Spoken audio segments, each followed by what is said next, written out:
Olá, sejam bem-vindos. Você está no programa A Ponte. Eu sou Cícero Filho e tenho comigo aqui na bancada o jornalista João Mozinho. O nosso convidado de hoje é o policial civil aposentado, advogado José Carlos, ex-presidente do Sindicato dos Policiais Civis do Estado de Alagoas. E o nosso entrevistado hoje é o delegado Tiago Prado. Delegado Tiago, seja bem-vindo ao programa A Ponte. Cícero, é uma satisfação imensa estar aqui nesse programa, né, de tamanha audiência, de tamanha credibilidade e com essas personalidades aqui, o João Mozinho, o Zé Carlos, da nossa Polícia Civil. Será um prazer estarmos aqui debatendo diversos temas. Prazer é nosso. Delegado, como o senhor avalia o trabalho realizado à frente da SENSC? Olha, Cícero, eu acho que avaliou muito positivo, né? Inclusive a sociedade deu uma resposta muito boa. Nós tivemos aí um desafio imenso. 15 meses, né? Foram 15 meses à frente da pasta, né? Nós reestruturamos a Guarda Municipal, uma guarda que está há mais de 20 anos sem concurso público, ou seja, nós estamos com uma tropa envelhecida e que estavam há vários anos sem realizar um curso de capacitação, de aperfeiçoamento qualquer. Então, na nossa gestão, em 15 meses, fizemos 18 cursos. Ora, muito mais do que a própria Polícia Civil, que a minha casa fez. Isso acaba repercutindo muito positivamente, né? E a Guarda veio dando respostas à sociedade, né? No combate ao crime, na prevenção, sobretudo, né? Uma vez que o intuito maior da Guarda Municipal é aquele policiamento comunitário, próximo à sociedade, de forma a prevenir a prática de delitos, né? Sobretudo nas áreas públicas do município de Maceió. O senhor voltou à atividade policial como delegado, é isso? Sim. Ao sair da SENSC? Retornei, né, me desincompatibilizei agora em abril, uma vez que pretendo disputar o cargo de deputado estadual e, de acordo com a legislação eleitoral, você tem que se afastar desse cargo de gestão, desse secretário. Então, retorno para as minhas atividades como delegado de polícia. Estou exercendo, né, na Delegacia de Homicídios e Proteção à Pessoa da capital. O senhor é pré-candidato a deputado estadual? Sim, serei, né, atendendo o pedido da população com o objetivo de promover a renovação política no estado de Alagoas. Aceitei o desafio e, como servidor público, como delegado de polícia de carreira, irei enfrentar mais essa batalha. Vamos sim. Ex-secretário, né, o Tiago, você tratou da questão dos food trucks, que foi uma grande polêmica aqui em Maceió. Muita gente dizia que não poderia haver a questão da atuação dos food trucks devido a uma lei municipal que tinha na Câmara de Maceió. Como foi resolvida essa demanda na prática? João, ainda em fevereiro de 2021, logo quando assumimos a secretaria, no segundo mês, a gente já se deparou com esse objetivo, que era reordenar a categoria de food trucks na nossa cidade. Sabemos da importância dos food trucks para a cidade de Maceió, para o maceioense, sobretudo, né, que se adaptou muito bem a essa realidade de comércio, né, haja vista que é uma democratização do consumo. Né, aquele que não tem quantidade suficiente de capital para ir para um restaurante de luxo, ele tem um dinheiro menor, ele pode fazer um lanche, né, democratiza também o empreendedorismo. Né, aquele que não tem também uma grande quantidade de dinheiro para comprar um estabelecimento nas galerias, nos shoppings da cidade, ele consegue ali colocar o seu trailer e passar a trabalhar. Bem, só que existem determinados espaços públicos que a gente realmente detecta uma superlotação. Vide a Praça do Skate, ali na Ponta Verde, que é o caso mais clássico, né, ali no Santo Eduardo também. Então há um clamor de populares que também se faça um reordenamento. Olha, tudo bem, vamos ter food truck, mas a gente precisa de uma organização. E aí, quando me deparei com a Lei 6633, né, aprovada pela Câmara Municipal de Maceió, ainda em 2017, que estabelece diversos critérios que inviabilizam a categoria de food truck de acordo com a realidade de Maceió. Só para ser resumido aqui, ela proíbe que um food truck esteja a 200 metros de um supermercado, por exemplo, de um hospital, que esteja próximo a um outro estabelecimento comercial nessa mesma distância. É uma lei que beneficiava os grandes empresários? Isso, né? E impedia que as pessoas menos favorecidas pudessem exercer o seu trabalho. Então a gente se esbarrou nessa legislação que não permitia o ordenamento, uma vez que todos estavam em irregularidades, 100% da categoria, para você ter ideia. E eu também não iria envergar o cumprimento de uma lei que nunca foi cumprida, né, para suprimir e esterilizar uma categoria tão importante da nossa cidade. Então, o que é que eu fiz? Provoquei a Câmara Municipal para que fosse aprovada uma nova lei, lei esta que veio a criar toda uma polêmica, tendo em vista aí um conflito de interesses com um outro lado, que é representado pela Abrazel, e findou que a Câmara retirou o projeto que estava então em votação, novo projeto de lei, e ainda por cima revogou a lei anterior. Ou seja, hoje não tem legislação hábil a regulamentar o setor na nossa cidade. A Brasel pressionou vereadores para que a lei fosse aprovada ou não fosse aprovada? Sim, houve esse certo pressionamento, né, no sentido de que a Brasel defende o ponto de vista de que deve se respeitar o distanciamento de 200 metros de um food truck para um restaurante, que deve o food truck retirar o seu equipamento no final do expediente, né? E vale dizer aí, abrindo parênteses, que na nossa cidade não tem food truck. Nós temos, em verdade, são food trailers. Trailers que temos há muito tempo, muitos anos, né? Na nossa cidade, não só aqui, em todo o Nordeste brasileiro. E quando a gente observa para fora, né, eu sou muito de observar exemplos de fora, para que a gente tenha boas ideias e veja se estamos acertando ou errando aqui em Maceió. Ora, a gente foi em Fortaleza, vimos aí Salvador, Aracaju e outras capitais do Nordeste que temos food trailers fixos e muito próximos ou em frente praticamente a estabelecimentos comerciais e de forma harmônica, né, cada um com a sua clientela. Chamar o debate o nosso convidado de hoje, que eu agradeço a participação, o policial civil aposentado, isso, na verdade, né? Não isso. tem ex-policial civil, né? Policial civil aposentado, hoje advogado, né? Esse José Carlos, sindicalista que marcou história aqui na Polícia Civil. Verdade. Seja bem-vindo, chamar você ao debate aqui com o delegado Tiago Prado. Bom dia ao Cícero, bom dia ao Mozinho, delegado Tiago Prado. Aceitei com prazer o convite de vocês, estou aqui à disposição para colaborar, contribuir com esse debate que é muito importante. Segurança pública e as questões políticas, né, da atualidade, acho que é muito importante fazer essa discussão. Claro, peço a você, por favor, que faça uma pergunta para o delegado. Primeiro, eu gostaria de saber do delegado Tiago Prado o que é que ele acha dessa política que o Brasil adotou de combate às drogas, porque a gente percebe que essa situação das drogas, o país gasta muito dinheiro, os estados, e a gente percebe que é como uma espécie de que se costumou chamar de enxugar gelo, ou seja, a polícia, a estrutura do judiciário também, e termina que isso não dá resposta. Como é que você vê essa política e se tem sugestão de melhorar essa situação? José Carlos, a gente tem uma dificuldade tremenda, né, de fazer o controle de entrada de entorpecentes no nosso país. O Brasil tem só de fronteira terrestre 17 mil quilômetros. Né? Para você ter uma ideia, em termos comparativos, os Estados Unidos tem 3 mil quilômetros de fronteira terrestre com o México e é o maior consumidor de cocaína do mundo sem produzir 1 grama. Então, assim, é claro que a gente não vai conseguir controlar a entrada de droga no país. Nunca. Né? Pelo menos com as técnicas e tecnologia da atualidade. Né? Então, assim, o que é que a gente tem que focar esforço? Enquanto país, enquanto pátria, né, enquanto legislação, é combater as organizações criminosas, as facções criminosas. Estas sim, que trazem tamanha violência para o nosso Brasil e para o nosso Estado. Né? Eu venho vivenciando mais recentemente, agora quando retornei minhas atividades para a Polícia Civil, a quantidade altíssima de homicídios decorrentes de guerra entre facções criminosas. São jovens que não tiveram oportunidades na vida, entraram no mundo das drogas, passaram inicialmente a ser usuário, depois passaram a ser aviãozinho, foram cooptados pelo crime e mais à frente eles vêm a morrer. Ou pelo conflito com uma outra facção, ou então por algum desacerto com a própria facção a que ele pertence.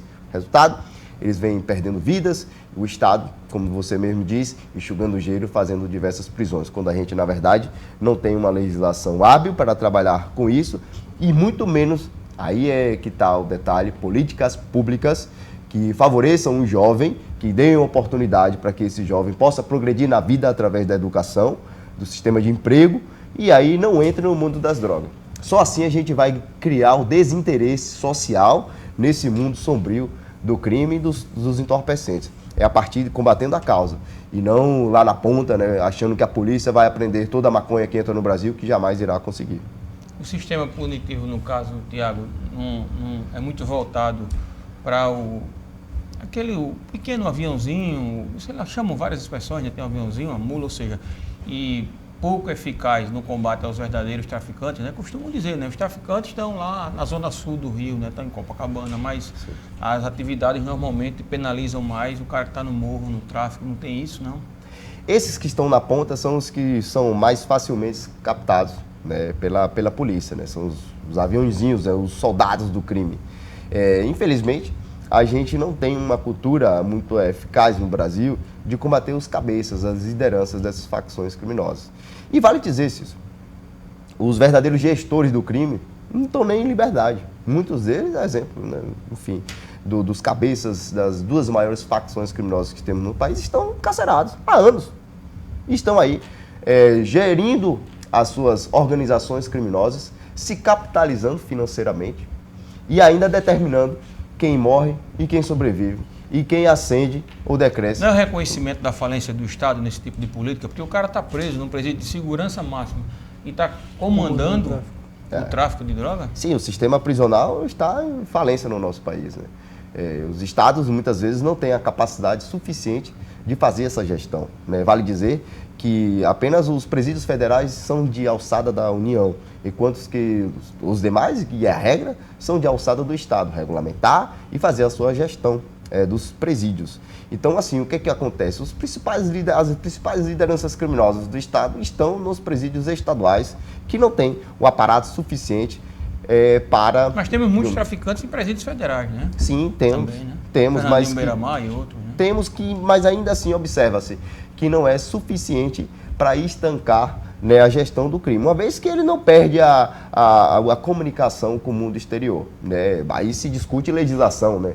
Aqueles que defendem mais o garantismo jamais irão aceitar que a pessoa fique ali incomunicável. E a gente sabe que ele é o gestor de uma facção criminosa que domina o país, veja só. É essa ponderação de interesse que a gente tem que avaliar melhor. O que pesa mais? A incomunicabilidade daquele preso condenado por tráfico de drogas e homicídio ou a sociedade, o bem-estar social? É isso que tem que se avaliar para que a gente possa remeter a uma legislação mais atualizada. A gente falando sobre essa questão, né, de prender os cabeças do tráfico, o senhor que é delegado, vivencia também ativamente a política, por que é tão difícil, né, investigar e condenar o criminoso do colarinho branco? É a interferência do poder econômico nas instituições, delegado? Há uma dificuldade muito grande, sobretudo no aspecto burocrático. Investigar um assaltante de ônibus, por exemplo, tem um nível de complexidade muito inferior. A gente vai pegar imagens daquele assaltante de banco, vai buscar nos nossos bancos, vamos buscar uma testemunha, a gente consegue identificar, ele vai ser preso. O crime de colarinho branco, hoje em dia, ele é muito mais sofisticado, né? Se esconde nas burocracias, né, do sistema, e assim fica muito mais dificultoso para a polícia, com essa legislação atual, ter celeridade tamanha para desvendar esses crimes. Afora a impunidade. O nosso sistema processual penal é uma vergonha, né? As pessoas são condenadas em primeiro grau e muitas vezes o crime vem a prescrever até o trânsito julgado, né? Uma vez que o sujeito fica recorrendo, alega diversas nulidades processuais, falta de competência, dentre outros fatores, esse crime prescreve e o sujeito não vem a ser condenado, gerando aí o aspecto de impunidade que favorece o criminoso. Então, no Brasil, o crime compensa? Para os criminosos de colarinho branco, há uma certa facilidade. Eu não digo compensa porque jamais irei defender que o crime vai compensar para qualquer pessoa, seja um criminoso de classe A, B, C, D ou E. Enfim, o que a gente tem que pensar é uma forma de melhorar a legislação, né? Veja o COAF, por exemplo, né, que vieram a enfraquecer. Mas justamente quando estava investigando a questão das rachadinhas, né, do filho do Bolsonaro, por conta disso enfraqueceram. Né? O poder econômico, o poder político interferindo nas instituições, não é isso? Isso quando a gente observa um ponto isolado, né? Quando a gente analisa no cenário nacional é que a gente vê a dificuldade que é investigar. E observe que o COAF ele não condena absolutamente ninguém isoladamente, ele apresenta apenas informações que levantam suspeitas da prática de ilícito. Aí cabe à polícia, né, cabe ao setor investigativo se debruçar sobre isso aí. Outro ponto em destaque que a gente observa muito é o sucateamento das polícias civis no nosso Brasil. Observe que a Polícia Federal só tem atribuição, só tem competência, digamos assim, para investigar desvio de recursos públicos se for da alçada federal. Fundos da saúde, fundos ou crime internacional de droga. Exato. Ou crimes que venham a prejudicar, de certa forma, os cofres públicos da União. Quando a gente está tratando de verba do Estado e do município, cabe à Polícia Civil fazer essa investigação. E a gente não vê um fortalecimento das polícias civis, aqui não só em Alagoas, tá? Em diversos estados do Brasil, nos setores de combate à corrupção. Isso repercute na impunidade nos estados. Como você vê essa questão, Zé Carlos, pela ótica do policial, né? O cara que está lá na ponta, a desestruturação da Polícia Civil que o delegado trouxe, essa dificuldade de combater, né, o crime através da polícia judiciária? Eu tenho minha conclusão é que nós precisamos reformular o sistema policial brasileiro.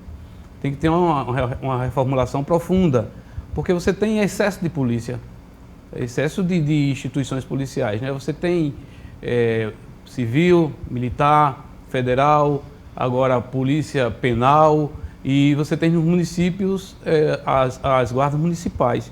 E existe um conflito ali de atribuições, de forma que a efetividade do sistema policial ela não chega à população, principalmente porque a população brasileira, quando a gente se refere à população brasileira, você coloca o aspecto da maioria, que é a pobreza, né, que mora nas grotas, nos bairros periféricos. Essa daí é desassistida, né? E é interessante, ontem no aniversário do Sindipol, eu já colocava, e quando eu entrei na Polícia Civil, a gente às vezes está na delegacia funcionando 24 horas, e você na delegacia chega o cidadão batendo na porta, olha, a minha esposa está querendo dar a luz e eu não tenho carro, não tenho... Mas o Estado é o Estado. Se você é policial, você é o Estado. E você tem que abrir a porta da delegacia para atender o cidadão e tentar resolver naquele momento de aflição que o cidadão vive. Mas, no entanto, a gente está aqui em Alagoas sofrendo uma situação inversa. A Polícia Civil hoje não funciona 24 horas, funciona nos plantões, mas a delegacia de bairro, que é próximo da população, você não tem. Inclusive as delegacias monitoradas por vídeo monitoramento, né? Então é o afastamento do Estado da população. E aí você tem que pensar num projeto nacional de modelo de segurança pública.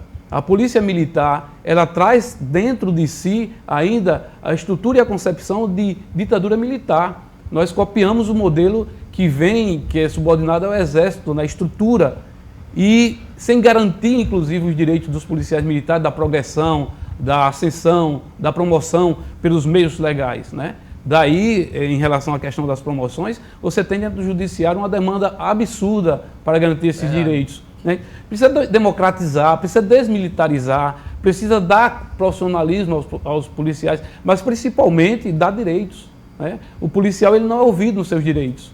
Ele é um trabalhador, mas não é ouvido nos seus direitos. O que seria desmilitarizar? Desmilitarizar é um projeto, são discussões que já existem no Brasil, inclusive projetos formulados, amplamente debatidos com a população, porque essa estrutura militar em que os coronéis que determinam e que na própria formação do policial essa concepção militar permanece, ou seja, você pode observar na formação do policial militar que a estrutura é militarizada e dentro da academia ele recebe essa orientação, essa formação.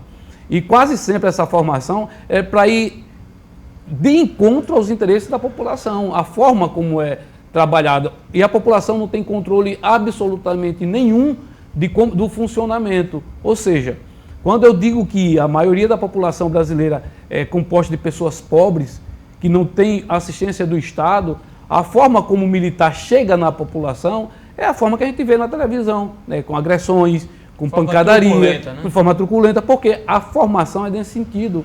Você não tem uma política de direitos humanos dentro da polícia. Mas direitos humanos Diferentemente de quando chega, por exemplo, no Aldebarão. Exatamente. Então, é por conta da formação militar. A formação, hoje em dia, ainda e absurdamente, depois da Constituição Cidadã, que traz todos os fundamentos do respeito aos direitos humanos, dos direitos fundamentais, infelizmente, isso não é trabalhado dentro da instituição. Por outro lado, a dubiedade. Nós temos dois tipos de polícia nos estados, que é sobre a responsabilidade do governo do estado, que se confundem as atribuições da Polícia Civil e da Polícia Militar, e não é definido exatamente qual a atribuição de cada um. Trabalho ostensivo, exatamente. Então, é preciso modificar essa estrutura para que a gente não tenha essa partição. Ou seja, a Polícia Militar, que eu costumo dizer, faz o arrastão, e a Polícia Civil faz o inquérito, que também precisa ser discutido. O inquérito policial tem que ser discutido a forma. Por que aqui a gente tem, ou seja, a Polícia Militar, Polícia Civil, Ministério Público e Poder Judiciário em estruturas separadas para fazer a mesma coisa? O inquérito Como você vê isso? Chamar o debate, Tiago. Como é que você vê essas questões que o José Carlos está levantando? Olha, sobre a desmilitarização da polícia, eu não avalio como solução para o nosso problema, né? Até porque o militarismo ele tem dois pilares, que é hierarquia e disciplina. Se a gente observar, até mesmo corporações privadas têm como pilares hierarquia e disciplina na sua cartilha ali para o funcionário. Se não um coronel, outro gestor terá à frente, né, da sua tropa a forma irá estabelecer as diretrizes que essa tropa deverá seguir para cumprir a sua função, nesse caso, combater e prevenir o crime. O que a gente tem que pensar melhor é como estão sendo geridas as forças policiais. Qual a doutrina? Qual o direcionamento que está se dando? Né, a questão do preconceito que é afirmado, muitas vezes está em periferia tratando de uma forma e na Zona Nobre tratando de outra, isso é questão de gestão, é de política pública. É isso que deve ser modificado e melhorado. Mas não já vem na formação, como o Zé Carlos disse, o cidadão já é formado, o policial já é formado, né, com aquela ideia. Desconheço a disciplina que ensina o policial a exercer um preconceito. Desafio alguém a mostrar nos cursos de formações policiais. Mas não expressamente, mas a gente viu vídeos sendo publicados aí, delegado, por exemplo, né, os caras ficam agredindo o cara na formação, dá na cara do cara. Esse é um ponto que diz respeito ao ensinamento de como passar por estresse e você manter o seu equilíbrio. Haja vista que, com muita frequência, a gente vê os policiais se deparando com elevadíssimas situações de estresse e tem que ali ficar em posição alguns treinamentos, firme, alguns sem até reação. morrem, né? Eu acho que eles aprendem Sim. bem, porque eu vi um cara deu um tapa no cara, o cara caiu no chão, lá ficou passando mal. Sim, obviamente. Bem realista o treinamento. Né? Sim, evidentemente podem ocorrer excessos, né? Mas certo é que o policial ele tem que sair da academia preparado psicologicamente para enfrentar situações de estresse, até porque ele estará armado com armas do Estado, representando o Estado em situações limítrofes, em que ele não poderá perder a sua posição, ele deixará de esquecer quem é ele naquele momento e deverá cumprir fielmente a lei. Eu não discordo dessa questão da hierarquia e disciplina. Eu acho que hierarquia e disciplina cabe não só para o militarismo, né? Na nossa vida como um todo. Mas eu acho que o Zé Carlos traz um ponto importante, delegado Tiago, que eu acho também, porque, por exemplo, a gente fala de hierarquia e disciplina, mas como o Zé Carlos falou, para o policial conseguir uma progressão, ele tem que ir para a justiça. Né? Quem prega a hierarquia e disciplina não reconhece o direito, né, do seu comandado. Né? A gente vê hierarquia onde os coronéis comem picanha, cerveja Heineken, leite moça, né? E o policial não. Né? Então, que hierarquia e disciplina a gente quer? Né? Essa é a grande questão. A gente vai para o intervalo e volta daqui a pouquinho.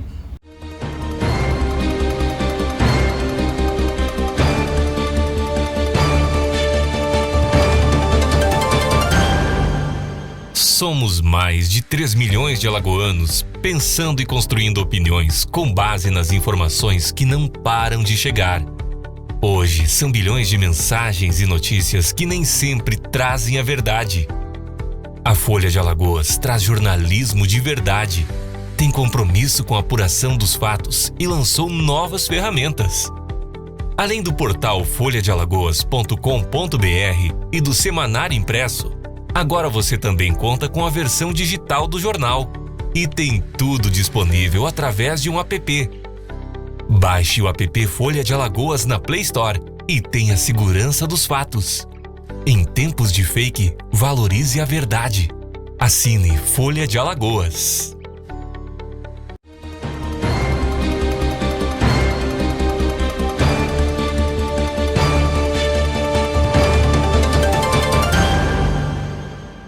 Estamos de volta com o programa Ponte, eu sou Cícero Filho, tenho comigo aqui na bancada o jornalista João Muzinho. O nosso convidado de hoje é o policial civil aposentado, advogado, ex-presidente do Sindicato dos Policiais Civis de Alagoas, José Carlos. O nosso entrevistado do dia é o delegado Tiago Prado. Delegado, mais uma vez, obrigado por estar aqui com a gente. Vou passar a pergunta para o João Muzinho. Tiago, a gente observou que você passou aí 15 meses frente à Sensix e a gente sabe um problema crônico que tem em Maceió, que é a questão dos mercados públicos, a questão da organização. O IBGE divulgou, por exemplo, essa semana que temos 38 milhões de pessoas trabalhando em todo o Brasil sem emprego formal e muitos destes são ambulantes, que tem muitos aqui em Maceió. Como você vê essa questão da ordem do centro, do mercado Jacintinho, do tabuleiro, do centro ali da Levada, enfim, como é que você vê essa questão que você acompanha de perto nesse período? Essa é uma realidade não só de Maceió, mas como todo o Brasil, né? De acordo com o IBGE, de cada 10 trabalhadores, 4 estão no mercado informal.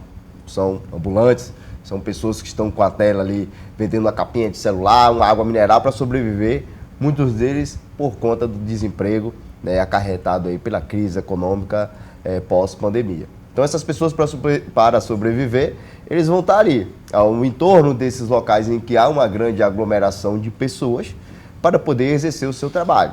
Aqui em Maceió, a gente vê com muita clareza essa realidade em 2 pontos da cidade, sobretudo no centro, e aí eu vou partilhar aqui a região do Calçadão e o seu entorno, e também ali no mercado da produção, e na orla de Maceió, sobretudo no período do verão, né? Então, muitas pessoas que querem ter a sua renda extra, ter alguma renda, na verdade, não vou nem dizer extra, algumas pessoas que não têm renda alguma, querem ter o seu sustento, sua sobrevivência, estão ali tentando sobreviver. E aí você observa o conflito de interesse, né? Nós temos ali, de um lado, a legislação municipal que não permite o comércio do ambulante sem a devida licença, sem a devida autorização, né? Temos aí a sociedade, que muitas vezes, parcela dessa sociedade, vê com maus olhos. Tivemos, inclusive, críticas ferrenhas por moradores da Ponta Verde em relação aos ambulantes que estavam ali trabalhando, né? Exercendo ali o seu trabalho, sobretudo nos finais de semana. E do outro lado, né, nós temos o trabalhador, um sobrevivente do sistema, né? Então, como conciliar esse interesse? O primeiro ponto, para mim, é o diálogo. Conversar, saber respeitar o trabalhador. Muitas vezes a gente viu aqui em Maceió o cacete comendo no centro aí em relação aos ambulantes. Isso a gente aboliu da nossa gestão, uma vez que...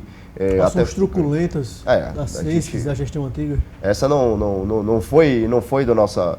Não foi um cenário que reiteramos, né, enfim, que concordamos a nossa gestão. Foi feito algum trabalho de reordenação nesse Sim. período que Então, estava à frente? Então foi com base no diálogo que a gente entendia ali o sufoco do trabalhador e buscava soluções paliativas e que vinham visar o equilíbrio. Resolver é difícil, né? Exato. Resolver é só se a gente tiver grandes recursos públicos para desapropriar áreas em determinados setores, para que a gente faça assim camelódromos que dê garantia e dignidade para esse cidadão poder trabalhar ali naquele centro comercial. Isso é possível em Maceió? Sim, é possível, desde que haja verba pública para tal, interesse público suficiente para isso, né? Por exemplo, não havia no interesse Calçadão. nesse sentido? Não há o interesse da gestão em fazer com que o trabalhador continue a exercer a sua atividade. Sendo certo é que para se reformar um mercado e criar-se uma ala para ambulante, para aqueles feirantes que ainda não estão abarcados ali com depósitos, requer tempo, né? Requer orçamento, requer projetos. No Calçadão, o que a gente fez, por exemplo? A gente tínhamos ali ambulantes espalhados em todo o Calçadão. Um cidadão não conseguia andar em linha reta na nossa cidade em janeiro de 2021. A gente ordenou, de forma que tiramos esses ambulantes da frente das lojas, que também temos que respeitar o lojista, afinal eles empregam, eles movimentam a economia. Colocamos os ambulantes mais ao centro do Calçadão, de forma a prestigiar aqueles trabalhadores que queriam exercer a sua atividade e desobstruímos as entradas de loja. No Benedito Bentes, observe que a gente fez a realocação da feira do Benedito Bentes, dando dignidade àqueles trabalhadores, sem nenhum tipo de conflito. Ninguém tocou fogo em pneu no Benedito Bentes para promovermos aquele reordenamento. Então, o que muitas vezes falta na gestão pública é o diálogo, é o contato com o cidadão. As pessoas têm muitas vezes receio, não sabem entender o problema, enfrentar o problema e construir a solução, né? Acham que a truculência é suficiente para solucionar esses conflitos de interesses, né, da sociedade e erram, né? Então, assim, o que a gente construiu na CESCs ao longo desses 15 dias foi soluções pautadas no diálogo. Falando de política agora, Tiago, você falou que é pré-candidato a deputado estadual. Qual o motivo o levou a isso e qual a sua ideia, o seu grande projeto para a Assembleia Legislativa de Alagoas? Então, as pessoas estão muito desacreditadas na política atual, né? O que a gente observa, muitas vezes, são grandes famílias, né, verdadeiras oligarquias, que fazem qualquer tipo de negócio para se perpetuar no poder e arregimentar ainda mais parentes em mandatos legislativos e executivos, enfim. O que isso repercute? No desfavorecimento do interesse público na gestão pública. Então, de certa forma, as pessoas estão sendo desprestigiadas nesse sistema. As pessoas não têm contato com seus representantes ao longo de 4 anos. Agora, iniciou a temporada de políticos bonzinhos, né? Os políticos voltam às periferias, fazem bingo, fazem sorteio de prêmios, fazem circo, fazem carnaval fora de época, tudo isso para atrair as pessoas, né? Dar-lhes um pouco de felicidade, de alegria, para tocar o voto lá nas eleições de outubro. E isso acaba gerando um descrédito da população no sistema político atual. Eu comungo particularmente desse descrédito e pensando em como solucionar e como ajudar Alagoas, aceitei o desafio de colocar meu nome à disposição. O senhor, como delegado, enfrenta a bandidagem, a criminalidade. Como político, se filiou ao PP, partido que tem uma série de integrantes envolvidos em corrupção. Não vê uma certa incoerência em relação a isso? O combate à criminalidade é só contra um bandido pobre e favelado? Olha, no Brasil, o sistema eleitoral não permite a candidatura avulsa, Você não pode ser candidato a si mesmo. Né? Um cidadão aí que está assistindo a TV, eu quero ser candidato a governador. Você não poderá ser candidato a governador se um partido não lhe franquear a legenda. Então temos que nos filiarmos a algum partido. E se a gente for observar partido no cenário atual, que não tenha nenhum político que já tenha sido ao menos investigado por prática de ilicitudes, a gente não vai encontrar. Então, eu me filiei ao partido que me deu guarida, me deu, digamos assim, acomodação para que eu possa vir a disputar o cargo de deputado estadual e assim aceitei. Né? É o Partido Progressistas, o qual tem um posicionamento de centro-direita, que ideologicamente também estou antenado e sintonizado e dessa forma irei seguir nessa batalha. Tiago, você falou de oligarquia política. O presidente do seu partido faz parte de uma oligarquia, a oligarquia Lira Pereira, que é o deputado federal, o presidente da Câmara, Arthur Lira. Qual a sua relação hoje com o deputado federal Arthur Lira? Olha, o deputado Arthur Lira, ele como presidente do partido, foi a pessoa que me franqueou o espaço. Né? Como disse, a gente tem que ter uma guarida, como se fosse pegar uma viagem, né? Seguir na viagem e temos que entrar em algum vagão. Mas ele faz parte dessa oligarquia que você disse tentar defender, você contrapor.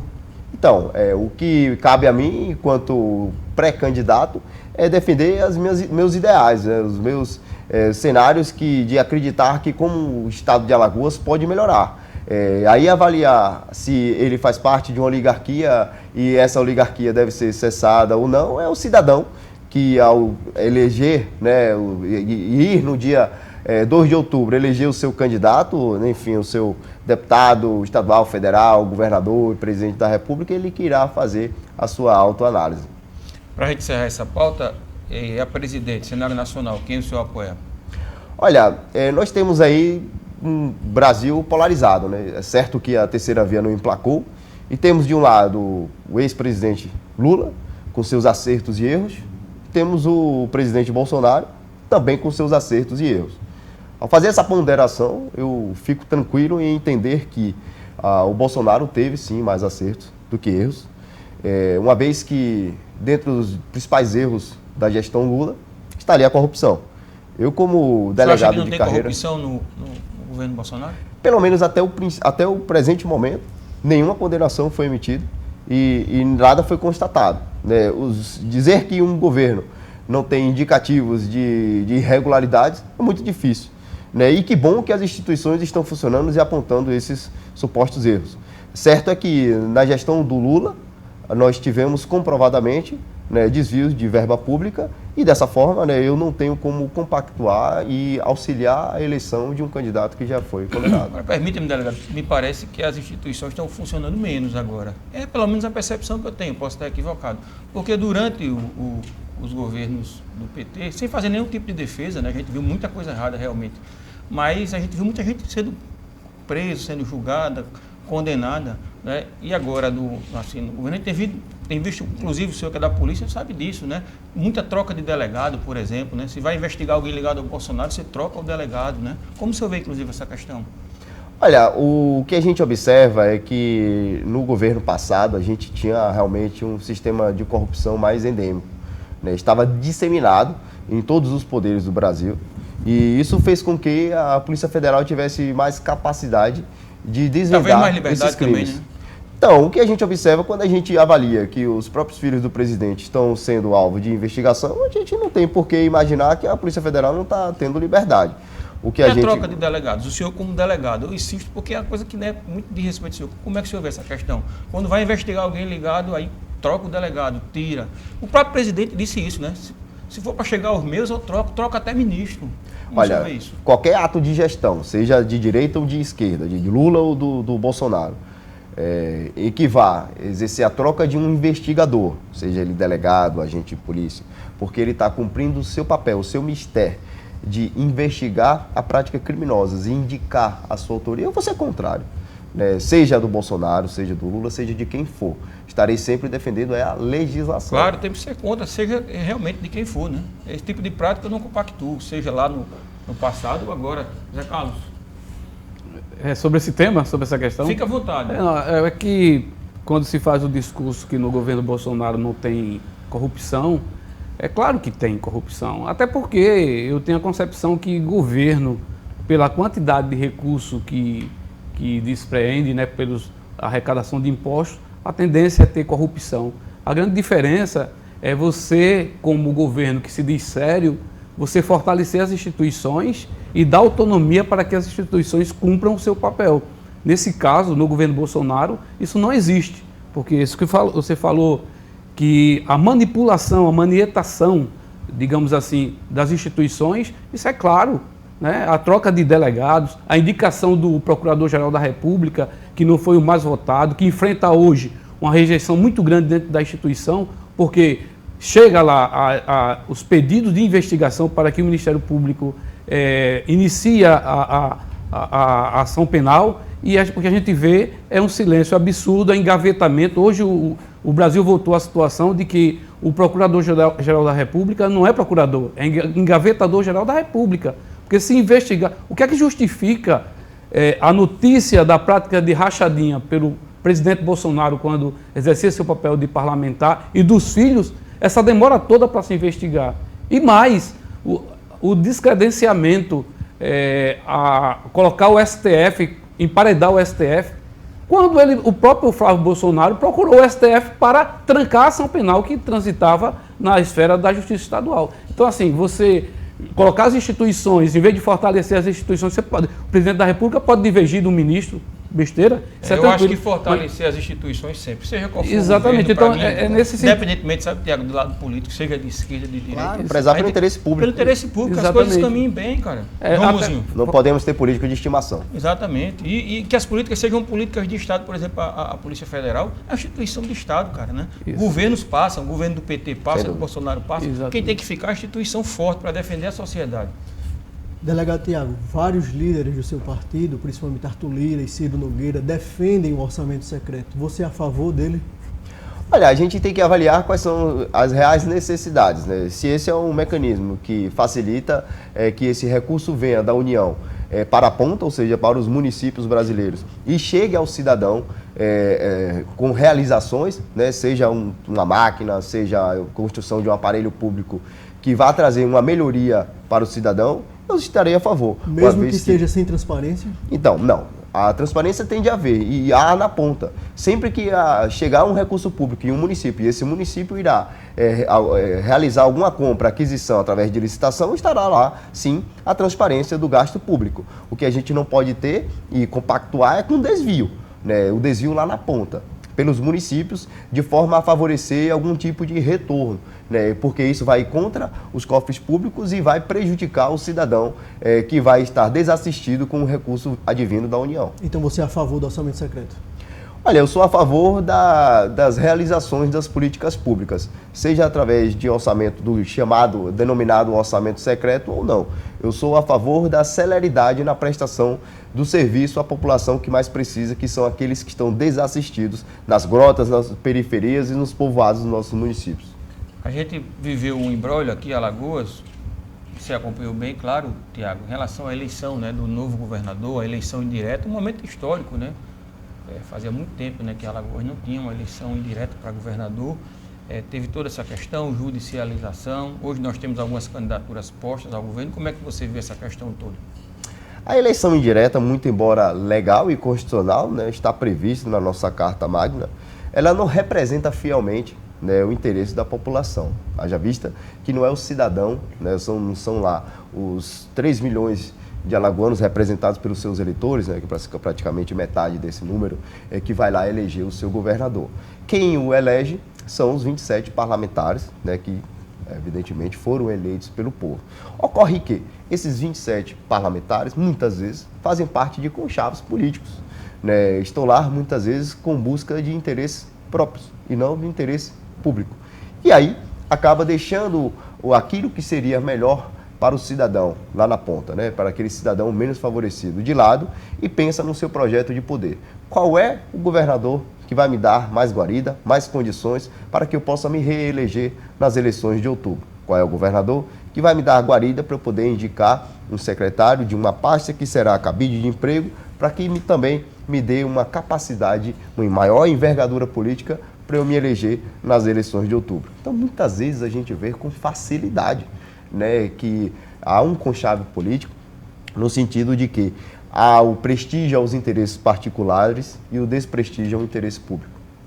Mas o senhor, por exemplo, se elegendo deputado, não se sentiria legítimo a representar o povo numa eleição dessa, que inclusive, como o senhor falou, é previsto constitucionalmente? Sim, está de acordo com a Constituição, é como eu disse, né? Está de acordo com a Constituição, com o texto constitucional. A eleição indireta, sim, ela, muito embora ela não represente diretamente o interesse da maioria dos populares, ela representa o interesse da maioria dos seus representantes. O que eu quero dizer é que muitas das vezes o voto desse representante não é um voto isento, é um voto que pensa nos seus interesses particulares. Prova disso é que parte do secretariado são indicações diretas aí dos parlamentares que muitas vezes podem estar acertando, indicando bons representantes, né, para essas pastas, entretanto, muitas vezes podem estar pensando apenas no cabide de emprego. Delegado Tiago, você fez parte da gestão do governo JHC. Hoje, na sua ótica, quem estaria mais preparado para governar Alagoas, JHC ou Rodrigo Cunha? Olha, eu acho que o JHC tem uma grande missão pela frente, né, que é a Prefeitura de Maceió. Eu acho que Maceió iria perder com a sua saída, né, uma vez que ainda há muito a se fazer, né, enquanto que o senador Rodrigo Cunha, ele vem digamos assim, numa caminhada muito positiva para o Estado, sempre trilhando ali o caminho da honestidade, sempre observando quais são os anseios da população. E eu acredito sim que o senador Rodrigo Cunha pode e vai governar muito bem o nosso Estado, tendo em vista que é um político conectado às pessoas, é um político que tem boas intenções, tem boas ações que já foram realizadas, né? Enfim, tendo em vista aí a criação de hospitais, né? O próprio Corujão da Saúde, que pensa nas pessoas menos favorecidas, entre outras ações, em conjunto, inclusive, com o prefeito JHC. Então, eu acredito e espero que o senador Rodrigo Cunha, representando essa renovação, esse anseio por renovação política no nosso Estado, ele venha desempenhar bem o mandato de executivo. Então, se fosse para fazer uma escolha, você votaria em Rodrigo Cunha ao invés de JHC? Sim, eu acho que sim, porque o prefeito JHC, muito embora seja um excelente gestor, ele tem essa grande missão pela frente. Então é melhor termos dois grandes gestores, um na frente da nossa capital e um à frente do nosso governo, do que ter apenas um à frente do governo do Estado e a gente esquecesse, né, de Maceió. Para a gente encerrar, delegado, a gente costuma perguntar aqui aos entrevistados, que normalmente eles fazem, a gente chama de pergunta fora da caixinha, que eles fazem quando não estão nas suas atividades típicas, né, profissionais. O senhor, no caso, estava como secretário, como delegado, quando não está atuando profissionalmente, o que costuma fazer? Olha, minhas outras profissões, assim, digamos assim, atividades é ser professor, né? Professor, você é professor também? Sim, eu sou professor. Muito embora agora, nesse momento, não esteja lecionando, justamente me afastei por conta da atividade como secretário, mas pretendo retornar, é uma atividade que eu gosto muito. Estar com a família e praticar a corrida, né? Um esporte que eu gosto muito. Você né? Eu pratico atividades tipo João Mozinho, né? É ali que eu tenho os meus melhores insights, né? Ali que eu reflito sobre a vida. Nem música, ultimamente, eu tenho ouvido. Mas gosta, né, de música, delegado? Gosto, né? Eu ouço muita música, sou bastante Você tem meio eclético. estilo assim sertanejo, né? Eu tô olhando assim, né? Ou não? Eu tenho sertanejo, mas tem um rock, né? Tem um pop rock, é muito bacana, né? Ah, legal. É isso, agradeço a sua participação aqui, delegado, mais uma vez no programa Ponte.